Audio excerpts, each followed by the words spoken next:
اسرائیل نے 2 اپریل 2024 کو دمشق میں ایرانی قونصلیٹ پر میزائل حملہ کیا تھا۔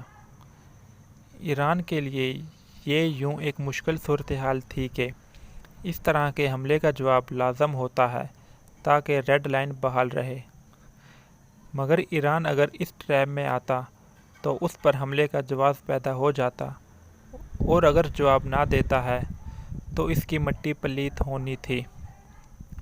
اب سمجھنے والا اہم نکتہ یہ ہے کہ جب کوئی ملک اس طرح کی کوئی صورتحال میں جوابی حملہ کرتا ہے تو اس میں زیادہ سے زیادہ 48 گھنٹے کا وقت لگتا ہے۔ مثلاً پاکستان نے فروری 2019 میں انڈیا کو 24 گھنٹے میں ہی جوابی حملے کا نشانہ بنایا تھا، جبکہ حال ہی میں ایرانی حملے کا جواب 48 گھنٹے کے اندر دے دیا تھا۔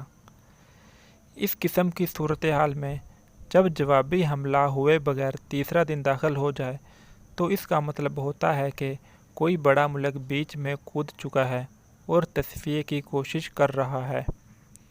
امریکہ میں یہ صدارتی انتخابات کا سال ہے۔ جو بائیڈن کی ناک پہلے ہی یوکرین میں کٹنے کے بالکل قریب ہے۔ ایسے میں اسرائیل اسے ایران کے ساتھ جنگ کی جو کوشش کر رہا ہے وہ بائیڈن کے لیے خطرناک ہے۔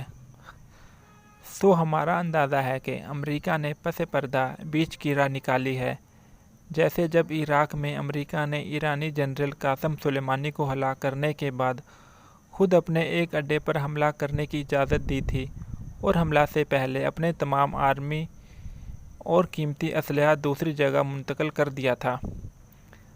ہمارے ایسا سوچنے کی چند وجوہات ہیں۔ پہلی وجہ یہ کہ جوابی حملے میں ایران کو 48 گھنٹے سے زیادہ وقت نہیں لگنا چاہیے تھا۔ اس نے جواباً ایک میزائل ہی داغنا تھا۔ اس کے لیے لمبی چوڑی سوچ کی ضرورت نہ تھی۔ اس طرح کے ملٹری پلان ہر ملک کے قومی سلامتی پالیسی کا پہلے سے ہی حصہ ہوتے ہیں۔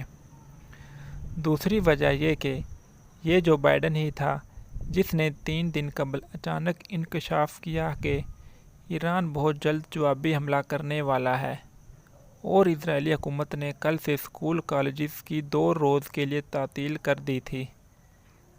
حملے والی رات سے 1 روز قبل اور 1 روز بعد کے لیے تعطیل کا اعلان صاف بتا رہا ہے کہ تاریخ اور وقت فکس تھا۔ تیسری وجہ یہ کہ ایران نے حملے کے لیے ڈرونز استعمال کیے جن کی رفتار 140 کلومیٹر فی گھنٹہ تھی اور انہیں آئرن ڈوم سسٹم سے بآسانی گرایا جا سکتا ہے۔ ایران کے پاس تو اس کے دعوے کے مطابق ہائپر سونک میزائل بھی ہیں جن کا اسرائیل تو کیا امریکہ کے پاس بھی توڑ نہیں۔ اس نے 200 ڈرونز کے بجائے 1 عدد ہائپر سونک میزائل کیوں استعمال نہ کیا جو سیدھا ٹارگٹ کو ہٹ کرتا؟ چوتھی وجہ یہ کہ حملے کے فوراً بعد ایران نے یہ کیوں کہا کہ معاملہ ختم سمجھا جائے؟ ایران کو یہ کہنے کی آخر ضرورت ہی کیا تھی؟ اسے تو حملہ کے بعد کھل کر للکارنا چاہیے تھا کہ اگر دوبارہ ایسی کوئی حرکت کی گئی تو اس سے بھی زیادہ سخت جواب دیا جائے گا۔ پانچویں اور سب سے اہم وجہ یہ کہ ایران روس اور چین دونوں کے لیے ریڈ لائن کی حیثیت رکھتا ہے۔